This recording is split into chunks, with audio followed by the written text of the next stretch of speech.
1913 के अंदर, इससे पहले भी 40-50 साल तक लंबा संघर्ष हुआ बिल टेरिटरी घोषित करने को लेकर। लेकिन 1913 की एक बड़ी घटना जो मानगढ़ हत्याकांड, उस मानगढ़ हत्याकांड को आज तक सारे इतिहासकारों ने कहे कि उसको अपमानित करने का काम किया। कैसे?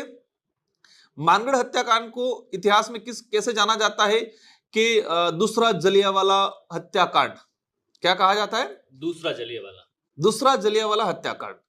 अब किस हिसाब से दूसरा वाला जलियांवाला हत्याकांड के नाम से मानगढ़ को जाना जा रहा है?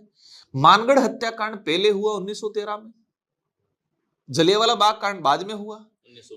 मानगढ़ में 1500 आदिवासी मरे, जलियांवाला बाग कांड में 250 के आसपास लोग मरे।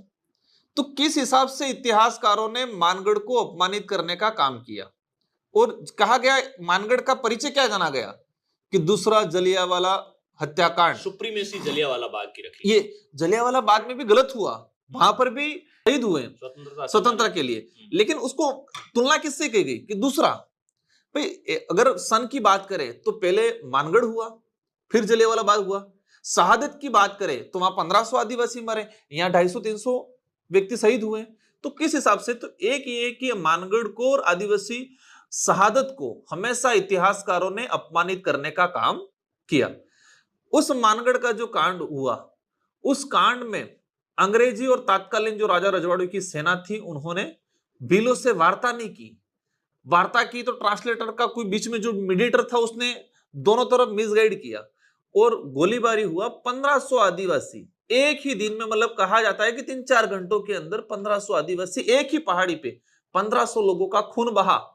ये गवर्नमेंट का आंकड़ा है। कितने घायल हुए होंगे, हो सकता है इससे ज्यादा थे, कई लोग घायल थे जो बाद में मरे। तो वहां से ये भील प्रदेश की क्रांति उठती है।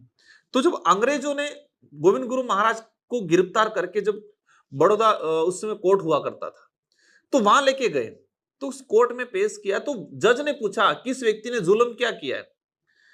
तो जो सिपाही पकड़ के ले गए थे, उन्होंने कहा कि ये अलग बिलराज की मांग कर रहे हैं।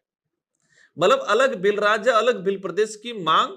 आजादी से पहले गोविंद गुरु महाराज के नेतृत्व में उस इलाके में संत सुमाल महाराज रहे, ऐसे कई महापुरुष रहे जिन्होंने इस मांग को उठाया। तो ऐतिहासिक पृष्ठभूमि उस समय से है।